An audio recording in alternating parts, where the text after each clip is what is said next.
మనం ఏదైతే ఈ జ్యోతిష్య శాస్త్రం గురించి మాట్లాడుతున్నామో దీంట్లో చాలా రకాలు ఉంటాయి.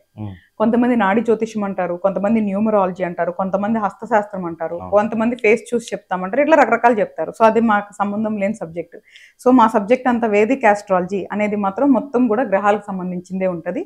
దీంట్లో నేను 99% యాక్యురసీ చూసా కాబట్టి నేను ఇది మాత్రమే నమ్ముతాను. ఎందుకంటే మనం పుట్టిన సమయంలో గ్రహాలు ఉన్న స్థితులను బట్టి మన జీవితం అనేది నిర్ధారించబడుతుంది.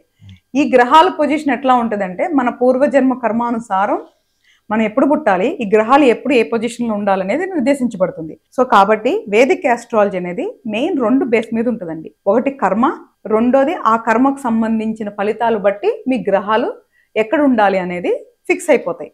మొత్తం గేమ్ అంతా ఈ 2 నడిపిస్తాయి.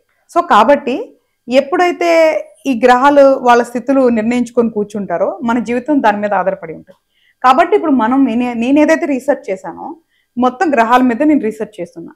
సో 100% మొత్తం నడిపించేది గ్రహాలే అని నేను బలంగా నమ్మటమే కాకుండా చాలా ఆధారాలతో ఒక నిర్ణయానికి వచ్చిన తర్వాత అప్పుడు ఈ గ్రహాలను ఎలా ప్లీజ్ చేసుకోవాలి, కర్మను ఎట్లా తగ్గించుకోవాలి, ఈ రెండింటి మీద రీసెర్చ్ చేసి అండ్ డెవోషన్లో కొన్ని పార్ట్స్, స్పిరిచువల్లో కొన్ని పార్ట్స్, ఆస్ట్రాలజీలో కొన్ని ప్రాక్టీసెస్ తీసుకొని ఒక యూనిక్ పాత్ని డిజైన్ చేయడం జరిగిందనమాట. అదే త్రివణ అనేది. ఓకే. సో అంటే గ్రహాలు అంటున్నారు కాబట్టి ఆ గ్రహాల కదలికల్ని ఎలా అంచనా వేయగలుగుతారు? ఇదివరకు రోజుల్లో అంటే మనకు సైన్స్ దాన్ని చూడాలంటే సైన్స్ అంటాం. కానీ చాలామంది మనం చెప్పేది క్యాలెండర్లో తేదీలు నక్షత్రాలు రాస్తున్నారంటే ఆ గ్రహ కదలికలను బట్టే. అవేం లేని కాలం నుంచే చాలామంది ఆ క్యాలెండర్స్ చేయడం మొదలుపెట్టారు. అసలు ఈ గ్రహ కదలికలు ఎలా అంచనా వేస్తారు? అండ్ గ్రహాలు ఎన్ని గ్రహాలు వాటి గురించి ఏమైనా చెప్తారు? తప్పకుండా. గ్రహాలు ఏదైతే స్థితిగతులు ఉన్నాయో లేదా గ్రహాలకు సంబంధించిన పూర్తి ఏదైతే మన శాస్త్రం ఉందో ఎప్పుడో ఎన్నో వందల వేల సంవత్సరాల క్రితమే పొందుపరచబడింది. సో అదే మనం ఇప్పుడు అందరం చదువుకుంటున్నాం. ఏదైతే ఇప్పుడు మనం చూస్తున్న పంచాంగాలు ఉన్నాయో ఆ ప్రీవియస్ డేటా బేస్ ఆధారంగానే మనం అంతా ఇప్పుడు కూడా ప్రొసీడ్ అవుతున్నాం అనమాట.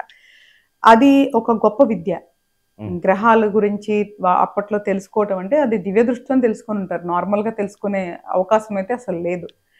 గ్రహాలు అనేది మనకి ఏదైతే మన దగ్గర వస్తుందో పరంపరంగా డేటా దాని మీద బేస్ అయ్యే మనం ఇప్పుడు ప్రొసీడ్ అవుతున్నాం. ఫర్ ఎగ్జాంపుల్ మనకి ఇప్పుడు మూన్ అనేది వాళ్ళు సన్ మూన్ అనేవాళ్ళు చాలా ఫాస్ట్గా మూవ్ అవుతూ ఉంటారు. కుజుడు కానీ మెర్క్యూరీ అంటే బుధుడు కానీ శుక్రుడు కానీ కొంచెం స్లోగా మూవ్ అవుతూ ఉంటారు. దాని తర్వాత రాహుకేతులు ఫిక్స్డ్ ఫార్మాట్లో మూవ్ అవుతూ ఉంటారు. ఎక్కువ లేట్గా డిలేగా మూవ్ అయ్యేది శని గురుడు అనమాట.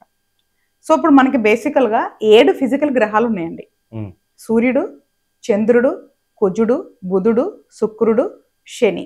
అండ్ ఇప్పుడు ఎవరైతే మనకి వీళ్ళు ఉన్నారో రాహుకేతులు అన్నారో వాళ్ళు వచ్చేసరికి మనము వాళ్ళకి ఫిజికల్ ఫామ్ లేదు.